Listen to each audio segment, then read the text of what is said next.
الصفقات العمومية وكيفيات وآليات إبرامها. السلام عليكم ورحمة الله تعالى وبركاته. Mesdames et messieurs, c'est pour moi un grand plaisir de m'adresser à vous ce matin pour vous souhaiter très cordialement la bienvenue à l'occasion de l'ouverture officielle de cette deuxième rencontre sur les marchés publics. نبدأ أولا باسم نقابة المهندسين المعماريين وباسم المجلس المحلي لولاية سطيف للمهندسين المعماريين بالتقدم بجزيل الشكر لكل الحضور لكل المشاركين الذين ساهموا في إنجاح هذه الندوة الدولية والتي أردنا أن تكون بفائدة على المهندسين المعماريين خاصة من ناحية الحوار. والهدف هو كان جمع الانتقادات من طرف المشاركين وتقديم العروض من طرف والحلول من أجل المسابقة، من أجل تطوير وتحسين نوعية المسابقات في الهندسة المعمارية خاصة في ظل الصفقات العمومية. شكرا سيد رئيس المجلس المحلي. أدعو الآن السيد مصطفى ديبورتين رئيس المجلس الوطني لنقابة المهندسين المعماريين لإلقاء كلمته الترحيبية والإعلان الرسمي عن افتتاح الملتقى. خاصة فيما يخص الظروف التي يعيشها المهندس المعماري في إنجاز مهامه وخاصة منظمي هذا الملتقى الثاني للدورة الثانية، وأعبر عن فائق تقديري لكل المرحلة الزمنية لهذا الملتقى إلى 4 مراحل مختلفة، كل مرحلة بها 4 مداخلات تتبع بنقاش لمدة 20 دقيقة. كل متدخل لديه 15 دقيقة لعرض محاضرته. الأسئلة تدار عن طريق الSMS، يعني توجه الأسئلة لربح الوقت. الدكتور أسامة حشاشي.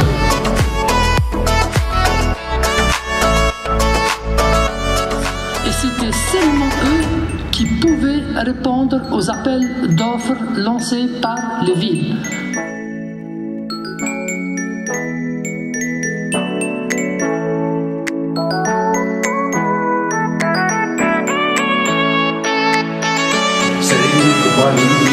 لتقديم مداخلته بعنوان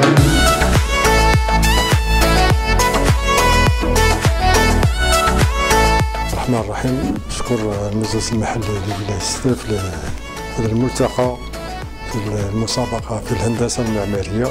نتكلم بالفرنسية.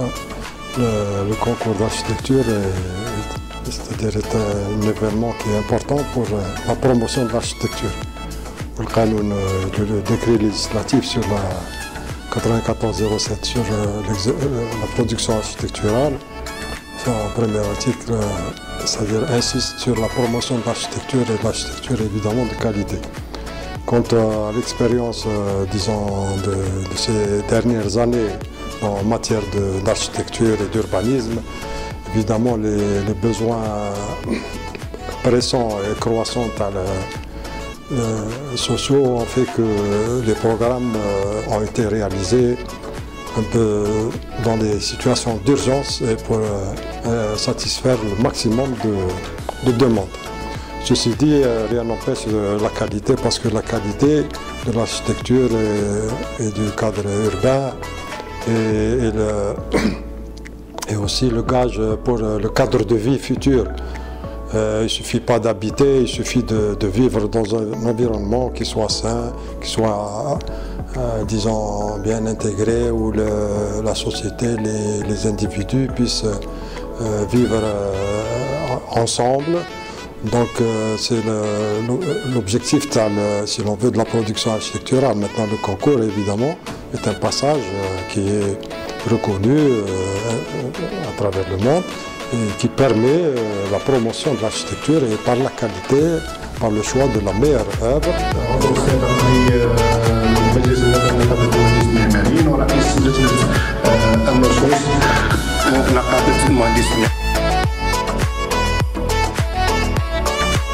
Donc notre mission aujourd'hui, c'était de faire un constat sur les dispositions réglementaires énoncés par le Code des marchés publics et un peu aussi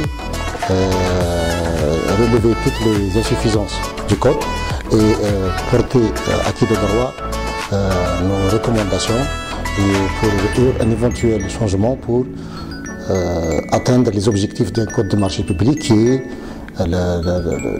la dépense pour que la dépense publique soit adéquate et arriver à ses fruits. الآن السيد ميلود بن سردة قلت له تقديم اللي هو كان الآن رئيس مجلس محل نقابة المهندسين المعماريين في قسنطينة وعضو سابق للجنة صفقات لولاية قسنطينة. نحن نشكر الساعة المجلس المحلي للصيف اللي أتاح لنا هذه الفرصة، وأنا هزيت بطلب من المجلس المحلي الجانب تاع تفسير القوانين وقراءة القوانين المتعلقة بالاستشارة الفنية. هناك على بالك القراءة تاع القوانين كل واحد يقراها ويفسرها حسب ما يراه مناسب.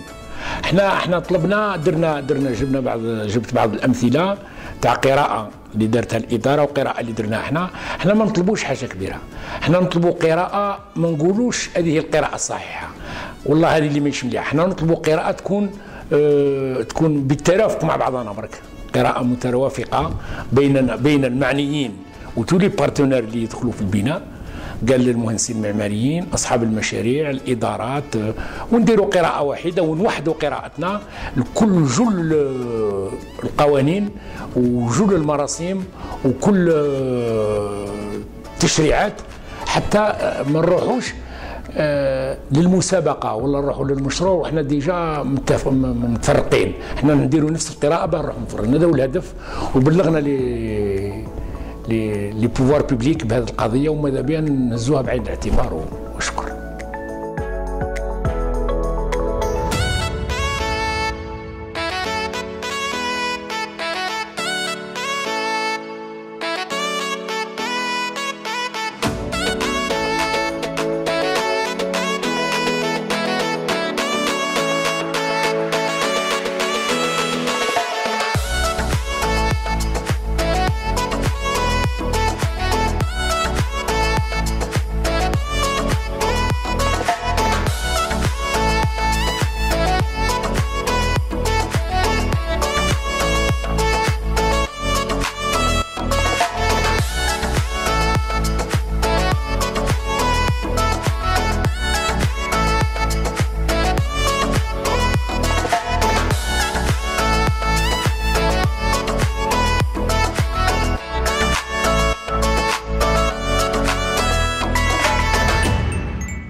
في صدد إعادة النظر في القوانين الخاصة بالاستشارة الفنية لتدارك كل النقائص التي نجدها في هذه القوانين، وطبعا بمساهمة كل الفاعلين في ميدان البناء لكي نصل إلى استشارة فنية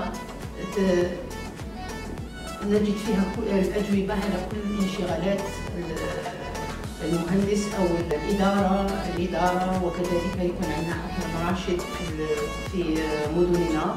وكذلك هناك نقطة هامة يجب أن نشير إليها، هو أننا لدينا مدن ليس لها هوية من ناحية هوية الهندسة المعمارية، فنحن بصدد كذلك إعداد نصوص تتكلم وتقنن الهوية المعمارية الخاصة بكل منطقة.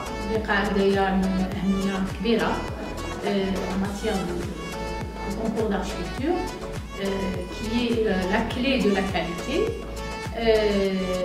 Nous avons aussi la promulgation du texte 16-224 qui a œuvré dans ce sens pour améliorer la qualité de l'architecture. Donc sa promulgation a quelque peu boosté cette qualité d'architecture, mais ma communication à moi porte beaucoup plus sur la pratique des maîtres d'ouvrage en rapport avec le décret 15-247 portant sur les marchés publics. Donc que nous avons observées. Et en ma qualité de présidente de la commission sectorielle, il pleut sur moi des recours quant à la procédure concours d'architecture et ses aboutissements. Le concours d'architecture, thème de la conférence organisée aujourd'hui par le CLOA de Sétif, que je remercie au passage pour avoir pensé à ce thème qui est majeur pour moi. Donc le concours d'architecture permet le choix de la meilleure œuvre, mais pas seulement. Quand le concours d'architecture est organisé dans les meilleures conditions possibles de justice et d'équité et de transparence, le concours permet de mobiliser toute une profession derrière laquelle se trouvent des milliers d'architectes. Donc c'est un pan entier de l'économie qui peut constituer un levier pour le développement du pays. Donc c'est pour ça que le concours d'architecture, à la base, s'il est bien mené, tel que nous l'avions tout à l'heure exposé lors de la conférence, peut être d'un véritable apport pour le pays sur le plan économique. L'Algérie peut se transformer d'un pays importateur d'architecture au statut d'un pays exportateur d'architecture. Et pour cela, bien sûr, il y a des conditions. Il y a des conditions et les moyens existent. À partir du moment où dans les textes de la profession, dans les textes des marchés publics, on parle de transparence dès les premiers articles, on parle de l'équité, on parle de justice. Il se trouve que en approfondissant la lecture des textes, cette transparence n'est pas suffisamment assurée jusqu'à présent. Il y a de véritables problèmes et toute la profession est en train de contester ces problèmes de transparence, d'inéquité et d'injustice. Donc pour cela, nous avions préconisé plusieurs solutions, parce que les solutions existent, elles sont pratiquées ailleurs. Donc il s'agit notamment d'étudier la manière d'organiser les jurys de concours, comment les jurys qui sont aujourd'hui, qui n'ont de compte à rendre à personne aujourd'hui après la séance du jury, doivent justifier leur choix.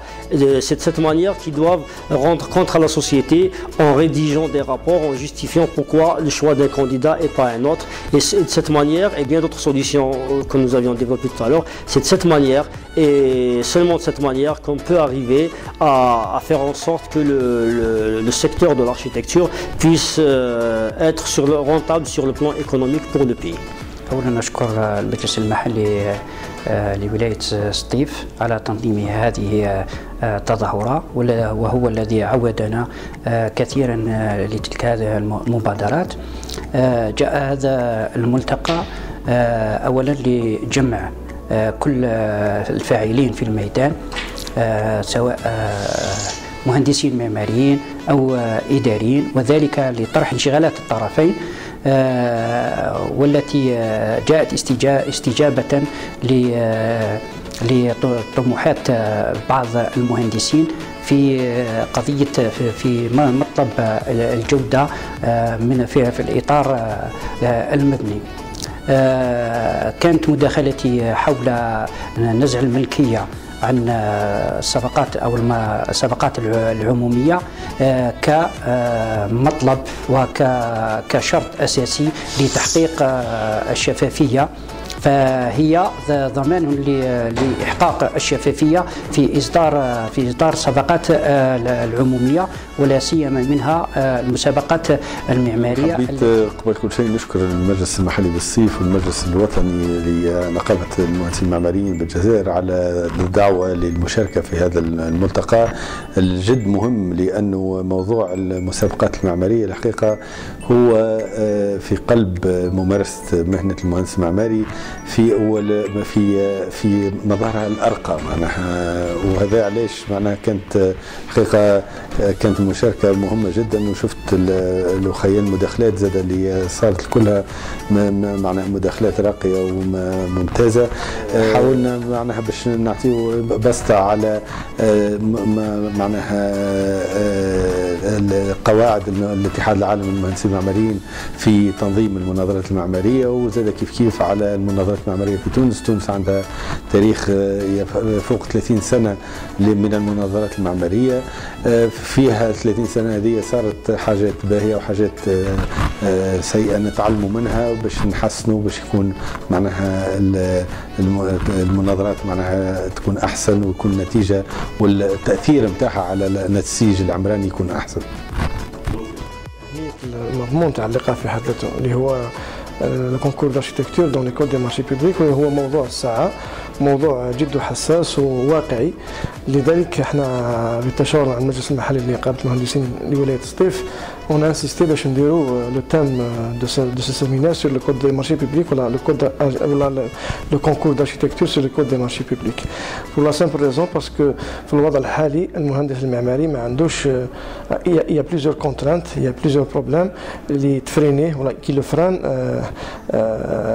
في la production architecturale parce que tout simplement on considère l'architecte en tant qu'entreprise de réalisation. الشيء اللي رانا متاكدين منه سي كو هذه التوصيات ولا لي ريكومونداسيون دو سو سيمينار vont être transmises à qui de droit au ministère de l'habitat et même هذه التوصيات ولا لي ريكومونداسيون vont être بالك maturé في le congrès national ان شاء الله qui va être tenu في اواخر مارس 2020 ان شاء الله. Donc ان شاء الله on espère باش يكون فيها خير pour la profession, pour le cadre bâti, pour l'architecte d'une manière générale. Donc encore une fois, merci d'être venu et à la prochaine.